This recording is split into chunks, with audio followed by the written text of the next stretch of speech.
Hello students, in today's session I am going to teach you a new topic that is clause. খণ্ডবাক্য বা বাক্যাংশ. What is a clause? It is a meaningful group of words that contains a subject and a finite verb. এটা ডাঙৰ বাক্যৰ ভিতৰত subject আৰু finite verb যুক্ত যিকোনো অৰ্থপূৰ্ণ শব্দ সমষ্টিকে clause বোলা হয়. For example, ইয়াত চোৱা I know what he wants. এইটো এটা clause হয়. Okay? আমি কিয় clause বুলি কৈছোঁ? আমি ইয়াত এই দীঘল বাক্যটোত দুটা বাক্য আমি দেখা পাইছোঁ. Okay? যেনে I know এটা বাক্য আৰু he wants আনটো বাক্য. Okay? ইয়াত আমি দুটা finite verb দেখিছোঁ. এটা finite verb হৈছে know, আনটো হৈছে wants. Okay? এতিয়া তোমালোকে finite verb বুলিলে কি বুজিবা? Finite verb বিলাকৰ এটা subject থাকে আৰু এই finite verb বোৰে নিজৰ form change কৰে tense, number আৰু person অনুসৰি. Okay? They change their forms. Finite verbs change their forms according to the tense, number and person. ইয়াত subject হৈছে I. Finite verbৰ subject হৈছে I. Okay? আৰু know হৈছে finite verb. এটা বাক্যত finite verb বিলাকে এটা principal verb হিচাপেও কাম কৰিব পাৰে বা helping verb হিচাপেও কাম কৰে. Or they also work as linking verbs. He wants, এইটো হৈছে finite verb. Okay? ইয়াত finite verbৰ subject হৈছে he. For example, যেতিয়া subjectটো singular formত থাকে, একবচনত থাকে, তেতিয়া verbৰ লগত s ব্যৱহাৰ কৰা হয়. আৰু যদি plural formত থাকে, তেতিয়া আমি s ব্যৱহাৰ নকৰোঁ. We থকা হ'লে আমি ইয়াত want লিখিলোহেঁতেন. Okay? আৰু বচনৰ হিচাপত ব্যৱহাৰ কৰা হয়. একবচনত থাকিলে আমি verbৰ লগত s ব্যৱহাৰ কৰোঁ. বহু বচনত থাকিলে আমি verbৰ লগত s ব্যৱহাৰ নকৰোঁ. আৰু যদি present tenseত থাকে, তেতিয়া আমি is ব্যৱহাৰ কৰোঁ. verbৰ লগত s ব্যৱহাৰ কৰোঁ. আৰু যদি past tenseত থাকে, তেতিয়া আমি was ব্যৱহাৰ কৰোঁ বা were ব্যৱহাৰ কৰোঁ. Okay? এইবোৰ কথা তোমালোকে মনত ৰাখিবা. পাছত মই finite verbৰ ওপৰত এটা বেলেগ ভিডিঅ' বনাম, তাতে ভালদৰে বুজাই দিম. ইয়াত চোৱা, ইয়াত দুটা finite verb দেখিছোঁ, know আৰু wants. সেইকাৰণে এইটো আমি এটা clause বুলি ক'ব পাৰোঁ. এইটো এটা ডাঙৰ বাক্য. এই ডাঙৰ বাক্যটোত দুটা বাক্য সোমাই আছে. এটা হৈছে মেইন ক্লজ, এটা subordinate clause. এটা ক্লজে সম্পূৰ্ণ অৰ্থ প্ৰকাশ কৰে আৰু আনটো ক্লজে সম্পূৰ্ণ অৰ্থ প্ৰকাশ নকৰে. আগতে আমি ইয়াত চাই লওঁ হা. ক্লজ প্ৰধানকৈ তিনি প্ৰকাৰৰ হয়, যেনে main close O principal close. Number 2, independent clause or coordinate clause. Next, dependent clause or subordinate clause. Main clause or principal clause. যি clauseত sentenceৰ মুখ্য subject আৰু finite verb থাকে আৰু যিয়ে স্বাধীনভাৱে অৰ্থ প্ৰকাশ কৰে, সেয়া হৈছে main clause. ইয়াতে চোৱা, I know what he wants. এইটো এটা clause হয়. আৰু ইয়াত আমি দুটা finite verb দেখিছোঁ. এটা হৈছে know আৰু আনটো হৈছে wants. ইয়াত দুটা বাক্য আছে, এটা মেইন ক্লজ আৰু আনটো subordinate clause. আমি কেনেকৈ গম পাম? ইয়াতে চোৱা, subordinate clauseটো সদায় এটা subordinate কনজাংশ্যনৰ লগত যোগ হৈ থাকে. অ'কে? হোৱাট, এইটো হৈছে ছাবঅৰ্ডিনেট ক্লজ. অ'কে? আৰু এই ক্লজটোৰ আগত আমি এই কনজাংশ্যনটো দেখিছোঁ এইটো হৈছে ছাবঅৰ্ডিনেট কনজাংশ্যন তোমালোকে ছাবঅৰ্ডিনেট কনজাংশ্যন কোনবোৰ সেইবোৰ ভালদৰে পঢ়ি থবা অ'কে আগতে মই তোমালোকক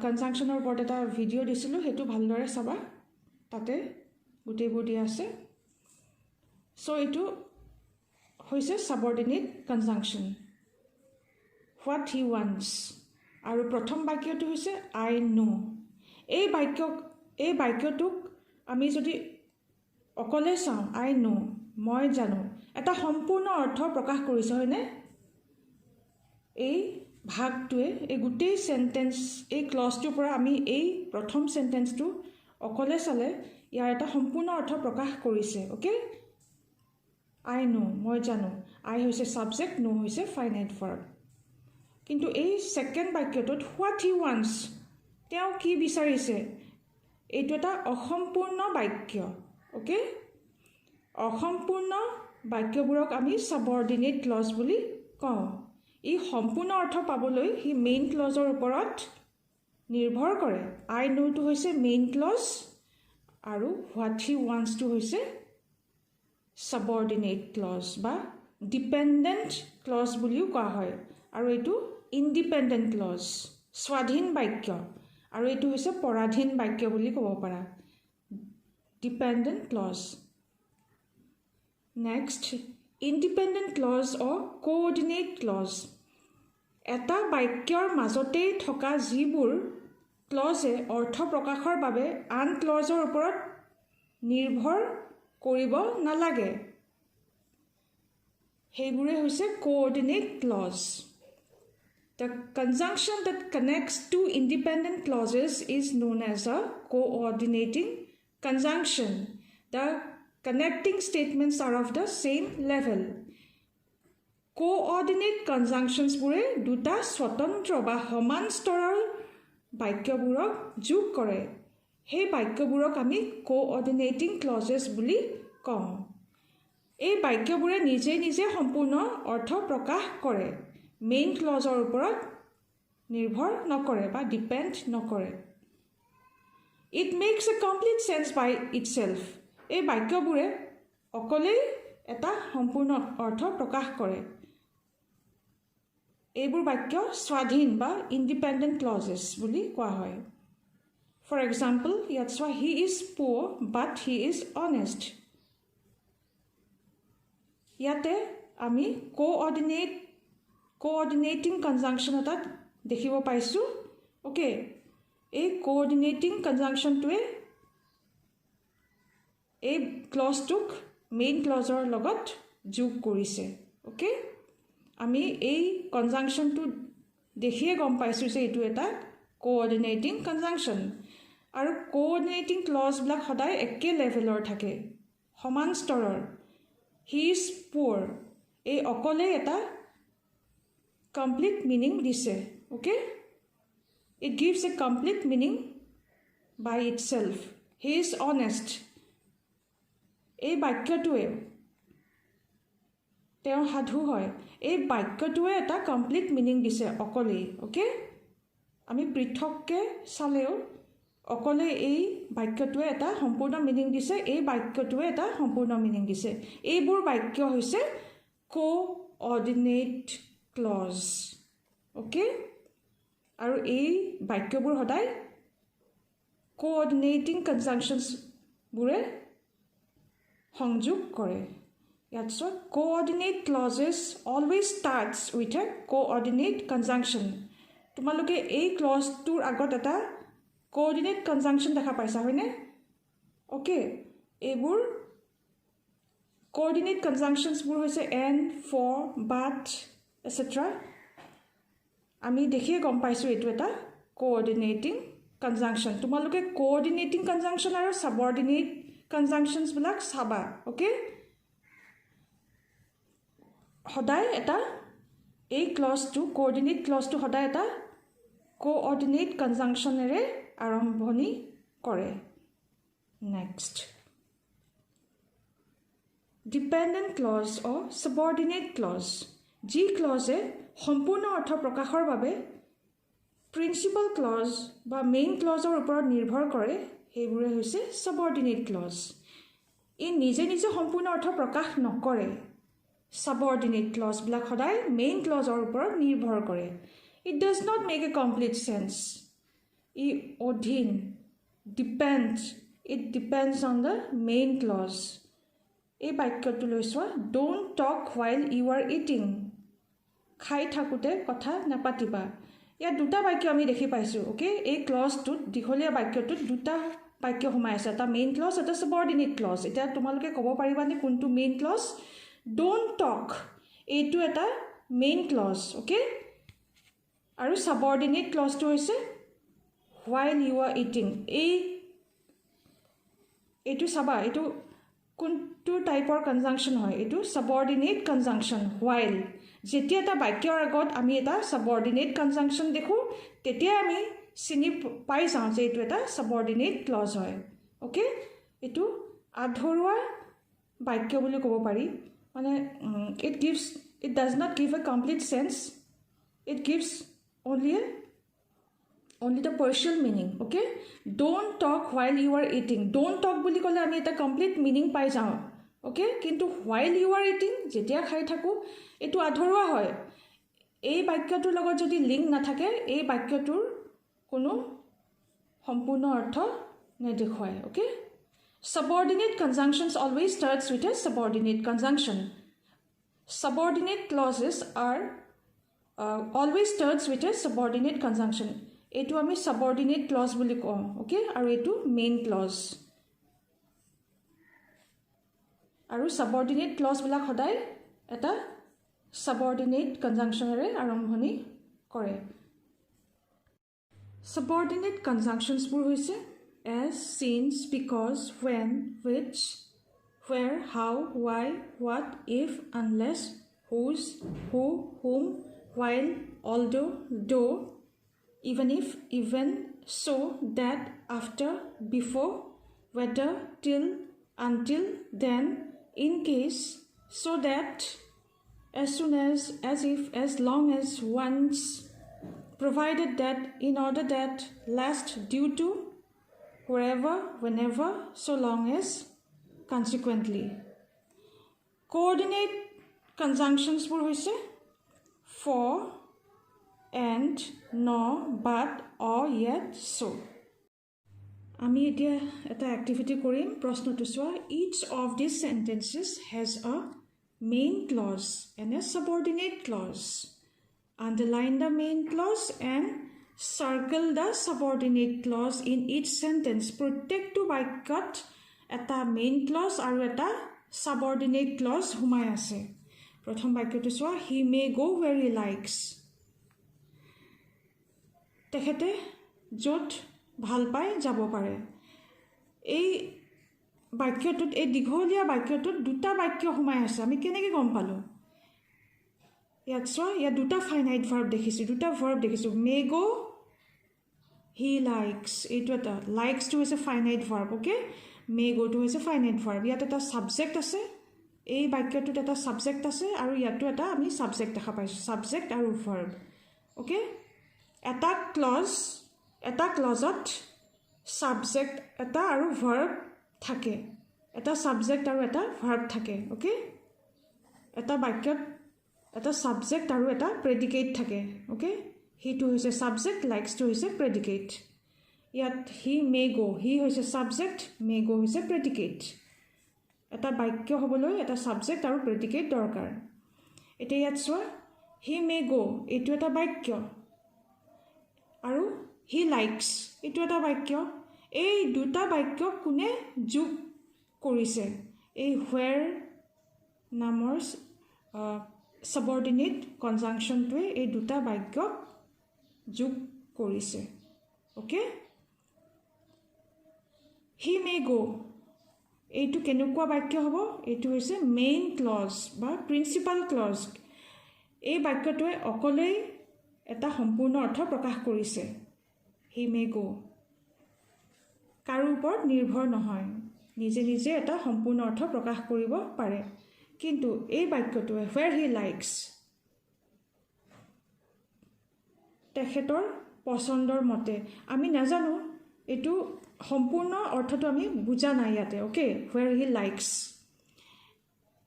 এই ক্লজটোৱে মেইন ক্লজৰ ওপৰত নিৰ্ভৰ কৰিব সম্পূৰ্ণ অৰ্থ পাবলৈ যেতিয়া এই where নামৰ সাবঅৰ্ডিনেট কনজাংশনটোৱে মেইন ক্লজৰ লগত যোগ কৰে এই বাক্যটোক তেতিয়া আমি সম্পূৰ্ণ অৰ্থ পাওঁ এতিয়া চোৱা he may go where he likes সেইকাৰণে আমি কি বুলি কওঁ এই বাক্যটোক সাবঅৰ্ডিনেট ক্লজ বুলি কওঁ বা ডিপেন্ডেন্ট ক্লজ বুলি কওঁ মেইন ক্লজৰ ওপৰত নিৰ্ভৰ কৰে সম্পূৰ্ণ অৰ্থ পাবৰ কাৰণে ইয়াত চোৱা I cannot go because I am ill মই যাব নোৱাৰো কাৰণ মোৰ বেমাৰ এইটো এটা দীঘলীয়া বাক্য এইটো এটা ক্লজ বুলি কোৱা হয় ওকে এটা ক্লজত দুটা ফাইনাইট ভাৰ্বো থাকিব পাৰে দুটাতকৈ বেছিও থাকিব পাৰে বা দুটা বাক্যও থাকিব পাৰে দুটাতকৈ বেছিও থাকিব পাৰে ওকে ইয়াত আমি দুটা বাক্য দেখিছো কেনেকৈ গম পালো দুটা বাক্য আছে ইয়াত দুটা ফাইনাইট ভাৰ্ব দেখিছো এটা সাবজেক্ট আৰু এটা ফাইনাইট ভাৰ্ব এইটো হৈছে ফাইনাইট ভাৰ্ব আৰু এইটো ইয়াত এটা সাবজেক্ট আৰু ইয়াত এটা ভাৰ্ব দেখিছো এইটো হৈছে ফাইনাইট ভাৰ্ব সাবজেক্ট হৈছে I ওকে এই দুটা বাক্য I cannot go আৰু I am ill কোনে যোগ কৰিছে because এই সাবঅৰ্ডিনেট কনজাংশনটোৱে দুটা বাক্যক সংযোগ কৰিছে I cannot go because I am ill এই বাক্যটোৱে এটা সম্পূৰ্ণ অৰ্থ প্ৰকাশ কৰিব পাৰিছে I cannot go মই যাব নোৱাৰো ওকে কিন্তু এই বাক্যটো because I am ill কাৰণ মোৰ বেমাৰ এনেকুৱা বাক্যটো সদায় আধৰুৱা মিনিং দিয়ে ওকে আমি সম্পূৰ্ণ অৰ্থ ইয়াত বিচাৰি পোৱা নাই সেইকাৰণে এই বাক্যটোক আমি সাবঅৰ্ডিনেট ক্লজ বুলি কওঁ আৰু সাবঅৰ্ডিনেট ক্লজ বুলি এই কাৰণে গম পালো কিয়নো ইয়াত এই ক্লজটোৰ আগত এটা সাবঅৰ্ডিনেট কনজাংশন যোগ হৈ আছে ওকে আৰু এই সাবঅৰ্ডিনেট কনজাংশনটোৱে এই ক্লজটোক মেইন ক্লজৰ লগত যোগ কৰিছে সম্পূৰ্ণ অৰ্থ পাবৰ কাৰণে I cannot go because I am ill এইটো হৈছে মেইন ক্লজ এইটো হ'ব মেইন ক্লজ আৰু এইটো হ'ব মেইন ক্লজ আৰু এইটো হ'ব সাবঅৰ্ডিনেট ক্লজ এইটো কাৰণ এইটো এটা সাবঅৰ্ডিনেট conjunction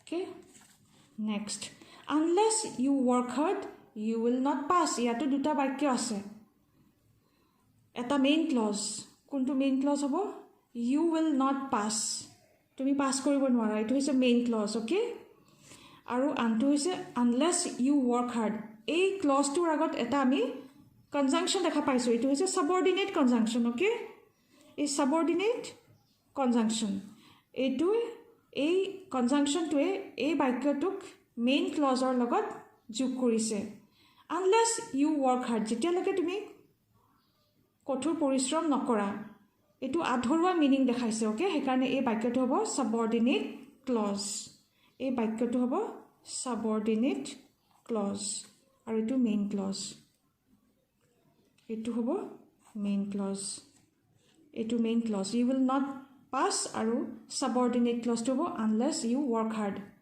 next he is so weak that he can't walk ক্লজটো হ'ব he is so weak এইটো মেইন ক্লজ সাবঅৰ্ডিনেট ক্লজটো হ'ব that he can't walk কিয় ইয়াত এটা আমি এই ক্লজটোৰ আগত আমি এটা সাবঅৰ্ডিনেট কনজাংশন যুক্ত হৈ থকা দেখিছো okay that he can't walk এইটো সাবঅৰ্ডিনেট ক্লজ আৰু এইটো হৈছে মেইন ক্লজ মেইন ক্লজে নিজে নিজে এটা সম্পূৰ্ণ অৰ্থ প্ৰকাশ কৰিব পাৰে আৰু সাবঅৰ্ডিনেট close that he can't walk যে তেওঁ খোজ কাঢ়িব নোৱাৰে এইটো এটা অসম্পূৰ্ণ বাক্য পূৰ্ণ অৰ্থ পাবৰ কাৰণে এই বাক্যটো মেইন বাক্যৰ ওপৰত নিৰ্ভৰ কৰে okay though he is poor he is happy এই দীঘলীয়া ক্লজটোত দুটা বাক্য আছে এটা হৈছে he is poor আৰু he is happy এইটো হৈছে মেইন ক্লজ ই অকলে সম্পূৰ্ণ মিনিং দেখাইছে দো হি ইজ পুৰ যদিও হি দুখীয়া এইটো এটা অসম্পূৰ্ণ বাক্য ওকে সম্পূৰ্ণ অৰ্থ প্ৰকাশ কৰিব পৰা নাই দো হি ইজ পুৰ সেইকাৰণে এইটো কি হ'ব সাবঅৰ্ডিনেট ক্লজ আৰু তোমালোকে দেখিছা নহয় প্ৰত্যেকটো সাবঅৰ্ডিনেট ক্লজৰ আগত এটা এটা সাবঅৰ্ডিনেট কনজাংচন যুক্ত হৈ আছে where he lives because I am ill unless you work hard that he can't walk though he is poor that they were hungry and tired okay এই বাক্যটো চোৱা he knew that they were hungry and tired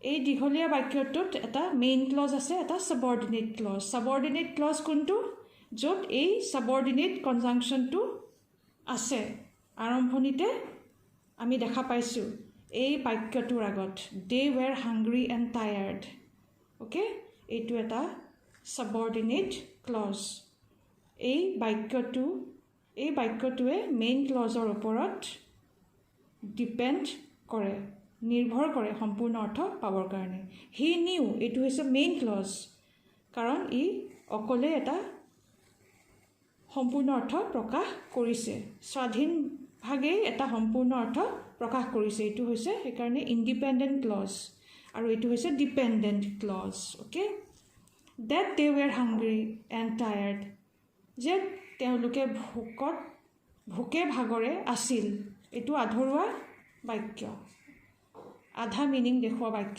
সেইকাৰণে এইটো হ'ব subordinate clause he is the man who saved my life এই ক্লজটোত দুটা বাক্য আছে কেনেকৈ গম পালোঁ ইয়াত এটা ফাইনাইট ভাৰ্ব আছে ইজ আৰু এই অংশটোত saved এইটো এটা ফাইনাইট ভাৰ্ব দুটা ভাৰ্ব আছে সেইকাৰণে আমি গম পালোঁ দুটা বাক্য আছে এতিয়া এই বাক্যটোৱে হি ইজ দ্য মেন সম্পূৰ্ণ অৰ্থ প্ৰকাশ কৰিছে অকলেই okay expressing a complete meaning all by itself but this clause who saved my life যোনে মোৰ জীৱন ৰক্ষা কৰিছিল এইটো এটা আধৰুৱা বাক্য অ'কে সেইকাৰণে এইটো হৈছে সাবঅৰ্ডিনেট ক্লজ আৰু এটা সাব কনজাংচনৰ দ্বাৰা যুক্ত হৈ আছে next this is the boy এইটো হৈছে মেইন ক্লজ হু ব্ৰ'ক মাই কাৰ এইটো হৈছে সাবঅৰ্ডিনেট ক্লজ কাৰণ এইটো সাবঅৰ্ডিনেট ক্লজ আমি কেনেকৈ গম পালোঁ ইয়াত এটা সাবঅৰ্ডিনেট কনজাংচন